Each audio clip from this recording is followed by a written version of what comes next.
하나님의 은혜를 사모하며 나오신 모든 분들에게 하나님의 은혜가 충만한 새벽 되시기를 바랍니다. 지난 화요일에는 제6기 여성 제자 훈련반에서 마지막 일정으로 양화진에 있는 외국인 선교사 묘원을 방문하였습니다. 그때 저도 함께 다녀왔습니다. 그곳에서 안내를 받으면서 선교사님들의 이야기를 들으며 많은 감동을 받았습니다. 마지막에는 로제타 셔우드 홀이라는 여성 의료 선교사님의 특별 전시관에 들어갔었습니다. 거기 벽에 선교사님께서 일기에 썼던 이런 글귀가 적혀 있었습니다. 오, 기도하오니 저로 충성되게 하시고 성공을 염두에 두지 않게 하소서. 우리나라 개화기 시절에는 영국, 미국, 호주 등 여러 나라에서 많은 젊은이들, 특별히 자국에서 계속 살았더라면은 거기에서 대우받으면서 살 수 있는 그런 또 뛰어나고 좋은 사람들이 우리나라의 선교사로 들어왔습니다. 로제타 홀 여사도 의사였습니다. 당시에는 복음 전도자 D.L. 무디의 영향과 또 세계적인 대각성 운동의 영향으로 2만 5천여 명 정도의 젊은이들이 선교에 자신의 삶을 헌신했다고 합니다. 그런데 그렇게 하나님의 일을 할 때에도 우리 인간들은 성공을 염두에 두지 않을 수가 없는 게 우리의 재성이 아닐까 합니다. 큰 나라, 이미 많은 선교의 열매를 거두고 있고 거기에 동참하면은 선교의 열매를 거둘 수가 있고 또 이름이 알려질 수도 있고 또 큰 사업을 이룰 수 있는 그런 나라들도 있었습니다. 중국도 있고 인도도 있고 또 일본도 자주 언급되는 선교지였다고 합니다. 로제타 홀 선교사는 다른 중국이나 인도 같은 사역적으로 또 알려져 있고 또 성공할 수 있는 그런 나라에 가서 선교하기보다 불모지인 한국에 왔습니다. 그리고 그런 한국에 올 때에 마음의 각오가 필요했을 것입니다. 하지만 이곳에 와서도 마음에 문득문득 쳐올라오는 성공에 대한 욕구를 자신이 보면서 일기장에 쓰신 글귀처럼 하나님께 다만 충성하기로 작정하고 낮은 마음으로 섬기는 마음을 달라고 그렇게 기도하면서 우리나라를 섬겼습니다. 유명하신 언더우드 선교사님도 원래는 인도 선교를 준비했다고 합니다. 신학교 2학년 때 선교 지원자들이 모인 그런 자리에서 엘트먼이라는 친구가 조선에 대한 이야기를 해 주었습니다. 1300만 명의 조선인들이 복음을 듣지 못한 채 살고 있으니 복음의 문이 열리도록 기도하자라는 그런 이야기였습니다. 언더우드는 당시에 꾸준하게 인도의 선교를 준비하고 있었기 때문에 조선에 가야겠다는 생각은 한 번도 한 적이 없었다고 합니다. 그런 것은 또 다른 신학생들도 마찬가지였습니다. 그런데 하나님께서 언더우드 선교사님의 마음에 돌연히 강한 목소리로 말씀하셨습니다. 왜 조선으로 가지 못하느냐? 왜 조선으로 갈 생각을 하지 못했을까요? 혹시 또 로제타 셔우드 홀 여사님, 그 선교사님의 마음처럼 성공에 대한 집착이나 혹은 어려운 길에 대한 회피는 아니었을까요? 하지만 언더우드는 하나님의 말씀을 듣고 조선으로 가는 것이 자신의 사명임을 깨닫고 그간 준비해오던 인도 선교를 포기했습니다. 그리고 조선으로 떠나왔습니다. 그 이후로 언더우드 선교사님은 한국 사회에 큰 영향을 끼쳤고 그리고 지금은 자손 사대가 양화진 선교사 묘원에 묻혀 있을 정도로 그의 삶과 그의 가족에게 큰 영향을 끼쳤습니다. 당시에 조선은 그리 알려지지 않은 그런 나라였습니다. 다른 나라에서는 선교가 잘 이루어지고 있었기 때문에 열매를 거두기 쉬웠을 것입니다. 많은 정보와 인적 그리고 물적 자원들 또 후원들이 그 나라들에 있었습니다. 하지만 작은 나라, 성공을 해도 알려지지 않을 나라, 서양인에게 폐쇄적인 이 조선 땅에는 관심을 기울이는 사람이 많지 않았습니다. 그래서 언더우드 선교사도 처음에 조선 땅에 올 때에 열매를 거두기보다는 씨를 뿌리려는 마음으로 왔다고 고백을 했습니다. 하지만 하나님께서는 언더우드 선교사님이 오시기 전에 조선을 복음화시킬 계획들을 차근차근 준비하고 계셨습니다. 이미 만주와 일본에 사는 선교사님들과 또 조선인들을 통해서 우리나라 말로 된 성경을 미리 준비하셨습니다. 아무도 관심을 갖지 않은 나라에서 하나님께서 직접 씨를 뿌리고 계시고 땅을 갈고 계셨습니다. 그래서 선교사님은 자신이 씨를 뿌리러 왔는데 열매를 거두게 되었다라고 고백을 하게 되었습니다. 언더우드 선교사님은 눈에 좋아 보이고 성공할 만한 나라, 그리고 열매를 거둘 만한 나라가 아니라 하나님께서 마음을 두고 계시고 또 일하고 계시는 나라이기에 또 자신을 부르시는 이 조선으로 걸음을 바꾸어서 옮겼습니다. 그때는 오늘날과 같은 선교적인 대업을 이룰 것이라는 생각은 하지도 못했을 것입니다. 자신이 씨를 뿌리고 이름을 남기지 못하고 빚도 없이 사라질 수도 있지만은 성공하기보다 부르시는 곳에 가서 섬기고 충성하기로 결단하는 그런 낮은 마음이 있었습니다. 오늘 본문 말씀에는 3명의 인물이 나옵니다. 첫째 인물은 왕이 되기 전에 다윗입니다. 사울 왕으로부터 목숨을 쫓겨서 도망 다니면서 여러 광야에서 몇백 명의 부하들과 함께 지내고 있던 때입니다. 그리고 두 번째 뒤에 있는 인물은 부자인 나발이라는 사람입니다. 나발이라는 이름은 어리석다라는 뜻을 가지고 있습니다. 또 한 사람은 나발의 아내인 아비가일입니다. 이 아비가일은 오늘 말씀의 설교 제목에 있는 그 지혜로운 여인 아비가일입니다. 부자 나발이 양털을 깎고 있을 때였습니다. 양털을 깎는다는 것은 목축업을 하는 사람에게 수입이 생기는 날을 의미합니다. 우리의 월급날과 같습니다. 그 소식을 듣고 다윗이 나발에게 사람들을 보냈습니다. 그리고 나발에게 자신과 함께하는 많은 사람들을 위해서 후원을 요청했습니다. 다윗은 이렇게 당당하게 후원을 요청할 만한 이유가 있었습니다. 왜냐하면 나발의 종들이 들판에서 양을 치고 있을 때에 다윗과 그의 부하들이 그들을 지켜주고 위험을 당하지 않도록 도와주었기 때문입니다. 그런데 나발은 그 이름처럼 어리석은 사람이었습니다. 다윗이 보낸 사람들을 함부로 대했고 다윗을 모욕하고 그를 근본 없는 사람으로 취급하며 쫓아냈습니다. 오늘 읽지는 않았지만 사무엘상 25장 10절 11절입니다. 나발이 다윗의 사환들에게 대답하여 이르되 다윗은 누구며 이새의 아들은 누구냐? 요즘에 각기 주인에게서 억지로 떠나는 종들이 많도다. 내가 어찌 내 떡과 물과 내 양털 깎는 자를 위하여 잡은 고기를 가져다가 어디서 왔는지도 알지 못하는 자들에게 주겠느냐 할지라. 이렇게 대한 이야기를 들은 다윗은 자기 사람들에게 칼을 차라고 명령을 내렸고 나발을 죽이려고 400명의 사람들이 다윗과 함께 출발을 했습니다. 나발의 종들은 주인이 다윗의 사람들에게 하는 말을 듣고 이제 큰일 났다 싶어서 나발의 아내인 아비가일에게 이 이야기를 들려주었습니다. 그러자 아비가일은 그 이야기를 듣고 바로 이렇게 행동합니다. 마찬가지로 읽진 않았지만 18절에서 이렇게 이야기합니다. 아비가일이 급히 떡 200덩이와 포도주 2 가죽 부대와 잡아서 요리한 양 5마리와 볶은 곡식 5세아와 건포도 100송이와 무화과 뭉치 200개를 가져다가 나귀들에게 싣고 소년들에게 이르되 나를 앞서가라 나는 너희 뒤에 가리라 하고 그의 남편 나발에게는 알리지 아니하니라. 아비가일은 재빠르게 다윗에게 바칠 음식을 준비했고 남편에게는 말하지 않은 채 다윗을 만나러 직접 나갔습니다. 그리고 다윗이 멀리서부터 오는 것을 보고 급히 나귀에서 내려서 왕이 아닌 다윗 앞에 엎드려서 얼굴을 땅에 대었습니다. 그리고 다윗의 말하기를 이렇게 24절 오늘 우리가 읽은 말씀에서 이렇게 이야기합니다.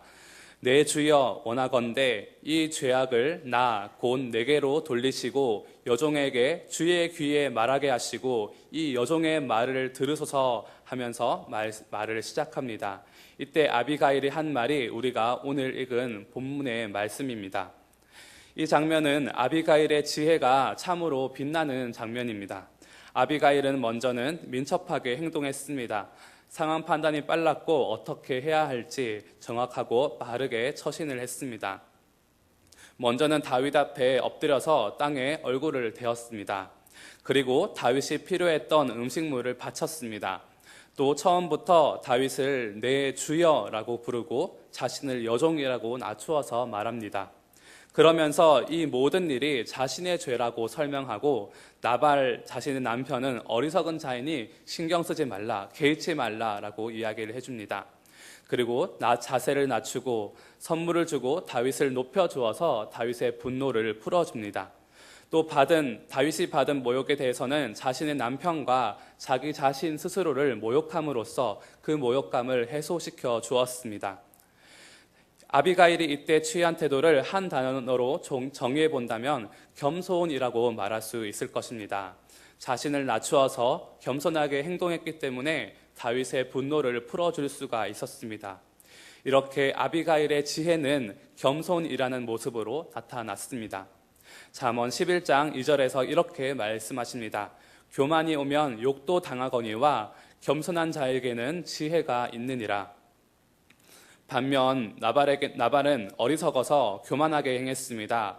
왕이 될 만한 이 다윗을 함부로 모욕했고, 우리가 읽지 않은 36절에 보면은 아비가일이 다윗과 함께 이야기하고 나서 다윗을 돌려보낸 뒤에 집으로 돌아보니 나발은 왕이나 차릴 만한 잔치를 베풀고 있었다고 합니다.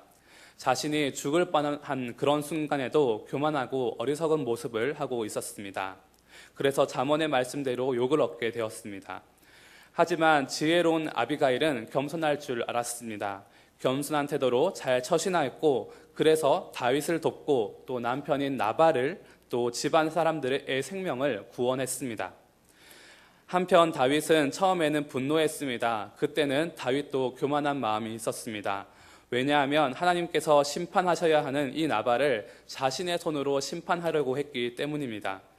정말로 나발을 직접 심판했으면 나중에 왕이 되었을 때 이 나발을 해친 일로 인해서 정치적으로나 개인적으로나 마음에 걸림돌이 되었을 수도 있습니다. 하지만 겸손하고 지혜로운 아비가일의 이야기를 듣고 보니 다윗의 마음도 겸손해졌습니다. 그래서 다윗은 직접 나발을 치지 않고 하나님의 손에 맡겼습니다. 그때에 하나님께서는 나발을 벌하시고 10일 후에 나발이 죽게 되었습니다. 나발이 죽고 나서 다윗은 아비가일에게 사람을 보내어서 그녀를 자신의 아내로 맞아들입니다. 그때에 아비가일을 아내로 맞아들이러 온 사람들에게 아비가일이 또 이렇게 대답을 했습니다. 사무엘상 25장 41절입니다. 내 주의 여종은 내 주의 전령들을 발 씻길 종이니이다. 참으로 겸손하고 지혜로운 말입니다. 다윗이라는 그런 대장군의 사모님이 되는 순간에도 그녀는 자신들의 다윗의 전령들의 발을 씻길 종이라고 자신을 낮추어서 표현하고 있습니다. 이 이야기를 들은 다윗의 부하들의 마음은 어땠을까요? 아마도 아비가일에게 반하게 되었을지도 모르겠습니다. 왜냐하면 아비가일이 다윗에게 이미 했던 일들을 들었었고, 그리고 또 이 이야기를 들었을 때에 아비가일의 겸손함과 지혜로움을 알고 오히려 그녀를 존경하게 되었을 거기 때문입니다. 이 지혜롭고 겸손하였던 이 아비가일은 사실 예수 그리스도의 표상이라고 할 수 있습니다. 나발과 같이 어리석고 교만해서 하나님을 거스르고 또 하나님의 사람들을 모욕하는 우리는 심판받기에 마땅한데도 불구하고 이런 우리를 구하기 위해서 예수님께서 아비가일과 같이 종의 모습으로 낮고 낮은 이 땅에 오셨습니다. 죄된 인간의 몸을 입으시고 마국간에서 태어나시고 또 이름 없는 목수의 아들로서 자라나셨습니다. 어쩌면은 세상적으로 잘 알려질 수 있게 로마의 시저의 황제의 아들로 태어나서 제국을 통치하고 또 우상을 척결하고 온 세계를 예수님의 손 안에 넣었더라면 좋았을 것 같습니다. 그런 방법이 우리가 생각하는 세상을 구원하는 방법입니다. 하지만 하나님의 방식은 달랐습니다. 하나님의 지혜는 우리의 육적인 차원에 머물러 있지 않으십니다. 좋아 보이거나 커 보이거나 성공하는 것과 달랐습니다. 그래서 세상에서 가장 지혜로우신 예수 그리스도께서는 가장 겸손한 모습으로 내려오셔서 우리가 받아야 할 욕을 자신이 담당하셨습니다.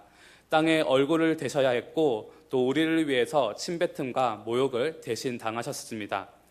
그래서 하나님 나라의 왕으로서 수도인 예루살렘에 입성하는 그 순간에도 예수님께서는 왕으로서 행세하지 않으시고 지혜롭고 겸손하신 모습으로 어린 나귀 새끼를 타고 행차를 하셨습니다. 위대하고 크시고 존귀하신 능력이 있는 이 세상 위의 모든 것을 다스릴 만한 그 예수 그리스도께서 그렇게 다스리기 위해서, 왕이 되시기 위해서 먼저 우리 백성인 우리를 구원할 때 취하셨던 모습은 우리의 더러운 발을 씻기시는 겸손한 종의 모습이었습니다. 아비가일이 다윗의 아내가 되어서 사모님으로 다윗의 부하들을 다스릴 자이지만, 그런 높은 위치에 가게 될 것이지만 먼저는 겸손하게 그들을 발을 씻겨주겠다고 말한 것과 같았습니다. 예수님께서도 왕이시지만 의스되는 왕이 아니라 제자들의 발을 씻기시며 섬기시며 구원하십니다. 이 겸손함이 예수님의 지혜이고 아비가일의 겸손한 지혜가 이 두 남자와 자기 집안을 구원했듯이 예수 그리스도의 겸손함이, 그 지혜가 우리들을 구원했고, 또 그 겸손한 지혜로 인해서 예수님을 우리는 더욱더 존경하고 왕으로 모시게 되었습니다.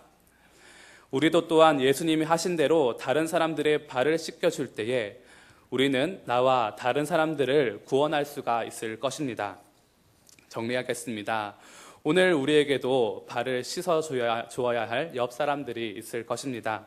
내가 성공하기 위해서가 아니라, 이름을 내기 위해서가 아니라, 칭찬과 영광을 받는 왕이 되기 위해서가 아니라, 아비가일과 같이 자신을 낮추고 예수님처럼 종의 형체로 낮추며 하나님께서 사랑하고 발을 씻어주라고 말씀하셨기 때문에 옆 사람의 발을 겸손하게 씻어줄 때에 그것이 바로 가장 지혜로운 행동이고, 그것이 나와 옆 사람의 생명을 구원하는 일이 될 줄로 믿습니다. 그래서 가장 겸손한 자, 지혜로운 자, 사람들의 구원을 돕는 자가 되기를 기도합니다. 함께 기도하겠습니다. 주님 감사합니다. 주님께서 우리에게 또 겸손하신 지혜로우신 또 아비가일과 또 예수 그리스도를 허락하심을 감사드립니다. 우리가 주님께서 주시는 겸손의 본을 따라서 다른 사람들의 발을 씻기며 또 겸손하게 섬김을 통하여서 그 사람들의 영혼을 구원하고 또 나의 영혼을 구원하는 그런 오늘 하루가 될 수 있도록 은혜를 베풀어 주시옵소서. 이 모든 것 예수 그리스도의 이름으로 기도합니다. 아멘. 다 일어나시겠습니다. 말씀에 근혜 받았습니다. 십자가 내가 처음 볼 때에 나의 맘에 큰 고통 사라져 오늘 믿고서 내 눈 밝았네 참 내 기쁨 영원하도다. 십자가 내가 처음 볼 때에 나의 맘에 큰 고통 사라져 오늘 믿고서 내 눈 밝았네 참 내 기쁨 영원하도다. 하나님 사랑의 눈으로 너를 어느 때나 바라보시고 하나님 인자한 귀로서 언제나 너에게 기울이시니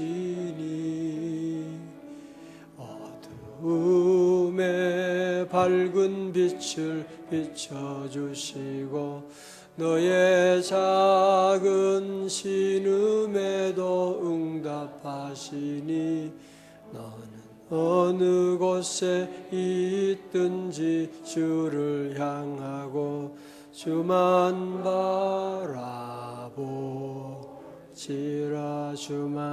주만 바라볼지라.